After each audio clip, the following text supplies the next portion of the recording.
Assalamualaikum warahmatullahi wabarakatuh. Perkenalkan, nama saya Pina Pujianti dari kelas Farmasi 3A. Di sini saya akan menjelaskan tentang analisis dimensi proses pelarutan tablet effervescent dari sari buah markisa. Pengertian tablet. Menurut FI3, tablet sediaan padat, kompak, dibuat secara kempa cetak dalam bentuk tabung pipi atau sirkuler.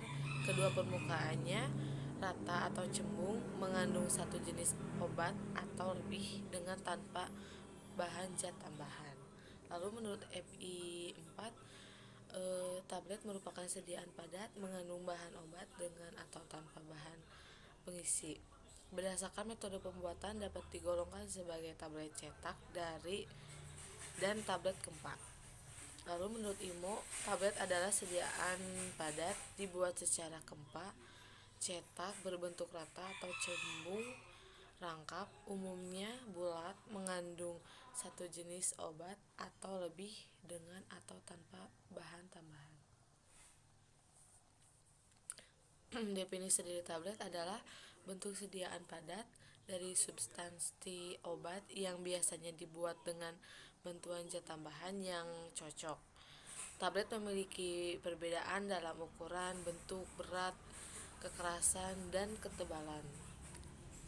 Karakteristik, penghancur, dan aspek lainnya tergantung dari tujuan penggunaan tablet dan metode pembuatannya. Lalu proses pembuatan tablet ada 3 metode. Yang pertama metode langsung, mulai dari pengayakan, lalu pencampuran aktif, dan pencetakan tablet. Sedangkan metode granulasi kering, pencampuran awal, suling rekor, pengayakan kering, pencampuran akhir, lalu pembentukan tablet. Dan metode granulasi basah, pencampuran awal, granulasi basah, pengayakan basah, penyaringan granul, pengayakan kering, pencampuran akhir, dan pembentukan tablet. Dari 3 metode ini yang paling mudah yaitu metode langsung, karena proses tahapannya tidak terlalu sulit. Ini merupakan lampiran jurnal yang dipakai. Dari metode penelitiannya menggunakan pengembangan analisis dimensi. Dengan menggunakan metode ini, teori PJ Buckingham maka diperoleh kelompok tanpa dimensi KTD dalam bentuk persamaan. Dapat dilihat ini merupakan teorinya. Ini merupakan tabel-tabel variabel yang diduga berpengaruh terhadap waktu larut tablet.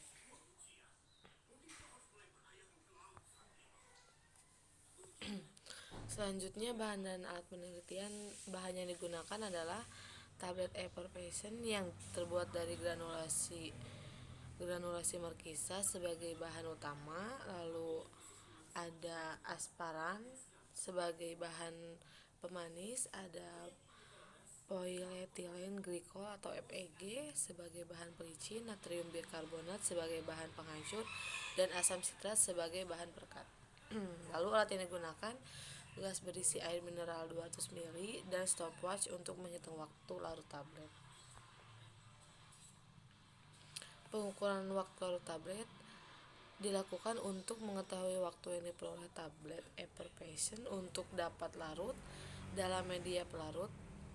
Media pelarut yang digunakan adalah air sebanyak 200 ml dengan suhu 150 derajat. Waktu larut dihitung saat tablet mulai menyentuh air hingga tablet tersebut telah larut secara sempurna yang ditandai dengan berhentinya gas CO2 di dalam air.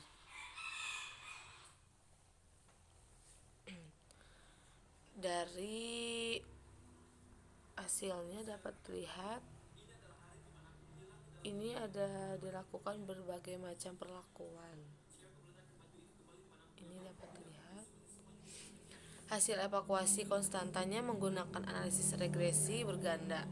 pada masing-masing variabel kelompok tanpa dimensi menunjukkan adanya pengaruh yang signifikan.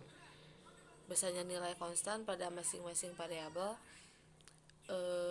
bebas adalah PHI2 sebesar 0,381, PHI3 sebesar 1,44, PHI4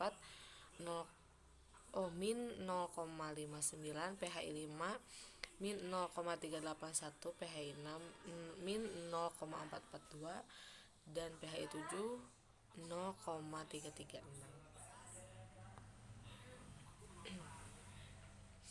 Hasil persamaan regresi diperoleh nilai 0,930 merupakan nilai konstan yang menunjukkan bahwa jika tidak ada penambahan gaya tekan atau F, maka waktu larut tablet akan naik sebesar 0,930 detik. Sedangkan nilai 0,544 merupakan koefisien regresi yang menunjukkan bahwa untuk setiap penambahan volume tablet, maka rata-rata waktu larut tablet akan naik sebesar 0,544 detik. Biasanya standar deviasi waktu larut tablet terhadap garis regresi adalah 0,0343. Sedangkan besar koefisiennya determinan R2 adalah 0,940. Nilai ini menunjukkan besarnya pengaruh gaya tekan terhadap waktu larut tablet adalah 94%. Ini merupakan hasil regresinya.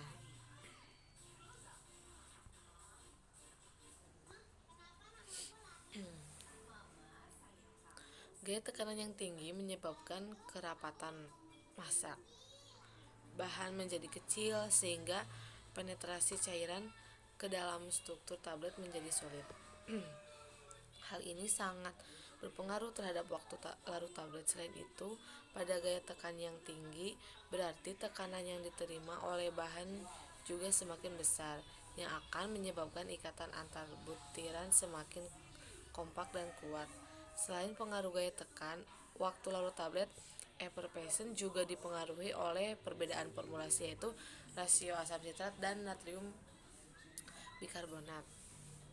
Komponen larutan bikarbonat atau NaHCO3 yang tinggi memberikan waktu larut yang lebih cepat. Hal ini terjadi karena natrium bikarbonat berfungsi sebagai bahan penghancur ketika bereaksi dengan air atau H2O menghasilkan gas CO2 dan memberikan efek yang menyegarkan. Dan waktu larut tablet effervescent juga disebabkan oleh kandungan asam dan basa yang terdapat di dalamnya. Di dalam formulasi tablet effervescent, sumber asam adalah sitrat, sedangkan sumber dari basanya sendiri yaitu natrium bikarbonat. Ketika tablet effervescent dilarutkan, terjadi reaksi antara sumber asam dan basa yang sangat cepat. Reaksi inilah yang mempercepat proses pelarutan tablet effervescent di dalam air dan menjadi bagian yang tersuspensi.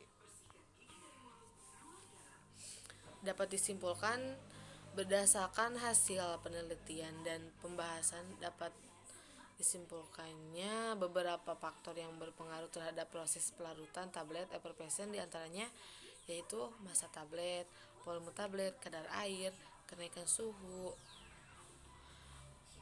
bahan ketika dikompresi, volume air, suhu air, densitas air, gaya tekanan yang digunakan pada saat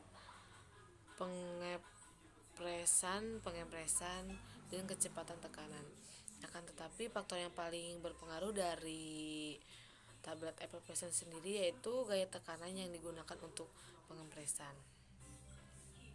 Lalu, tablet effervescent memiliki waktu larut yang sangat cepat karena mengandung sumber asam dan basa yang apabila bereaksi dengan air atau H2O akan menghasilkan gas karbon dioksida CO2. Terima kasih, cukup sekian dari saya. Mohon maaf bila ada kata-kata yang kurang dipahami. Billahi taufiq wal hidayah. Wassalamualaikum warahmatullahi wabarakatuh.